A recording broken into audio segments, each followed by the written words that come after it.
महाराष्ट्रीयन लोकांचा आवडता नाश्त्याचा पदार्थ म्हणजे पोहे. हे बनवायला जितके सोपे असतात तितकेच चवीला भन्नाट लागतात.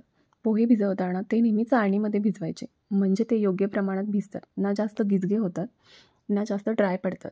पोहे भिजवल्यानंतर नेहमी झाकून ठेवायचे, म्हणजे ते फार कोरडे पडत नाही. पोहे भिजायला ठेवल्यानंतर आपण पोह्यांसाठी लागणारा कांदा, कोथिंबीर, मिरची चॉप करून घेऊया. माझं चॉपिंग झालेलं आहे. कांदा हा मी नेहमी पोह्यांमध्ये उभा टाकते, मला तो तसा आवडतो. तुम्हाला जर तो बारीक आवडत असेल तर तुम्ही बारीक करून टाका. आणि पोह्यांमध्ये कांदा टाकताना कधीही कंजूसी करायची नाही. कांद्याशिवाय पोह्याला चवच नाही. त्यामुळे जितका कांदा भरपूर असेल तेवढे पोहे चवीला. आणि शेवटी पोह्याचं नावच आहे ना हो, कांदे पोहे, त्यामुळे कांदा तर पाहिजेच.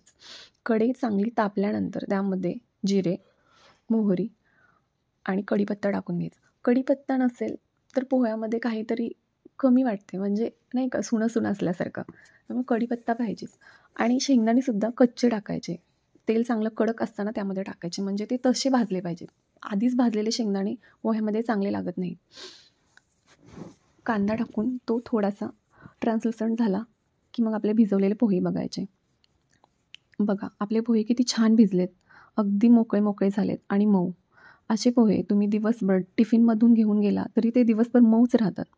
आणि जर पोहे चांगले भिजले गेले नाहीत, म्हणजे ते कडक राहिले, तर आपण टिफिनमधून घेऊन गेलो किंवा ठेवून थोड्या वेळानं खायचं म्हटलं तरीसुद्धा ते फार कडक होतात आणि अशा पोह्यांमुळे आपल्याला पित्त होतं.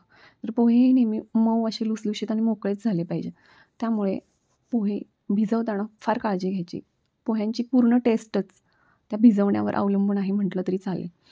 कांद्यामध्ये आपण थोडंसंच मीठ टाकायचं, कारण एकदम मीठ टाकलं तर ते सगळं मीठ कांद्याला जातं आणि तो खारटपणा पोहे खाताना जाणवतो, जे की अजिबात चांगलं लागत नाही.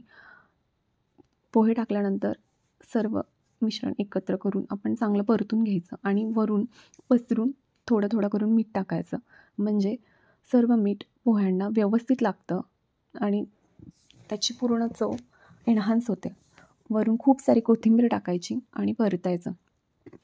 पोहे असा पदार्थ आहे की तुमचं जेवणसुद्धा एका टाईमचं रिप्लेस करू शकतो. म्हणजे तुम्हाला खूप भूक लागली आणि तुमच्याकडे वेळ नाही, तर तुम्ही पटकन बनवून खाऊ शकाल असा हा पदार्थ आहे. आणि माझा तर फार आवडता हा पदार्थ आहे. म्हणजे 70% नाश्ता माझा हा पोह्यांचाच असतो. माझे पोहे बनवून तयार झालेले आहेत.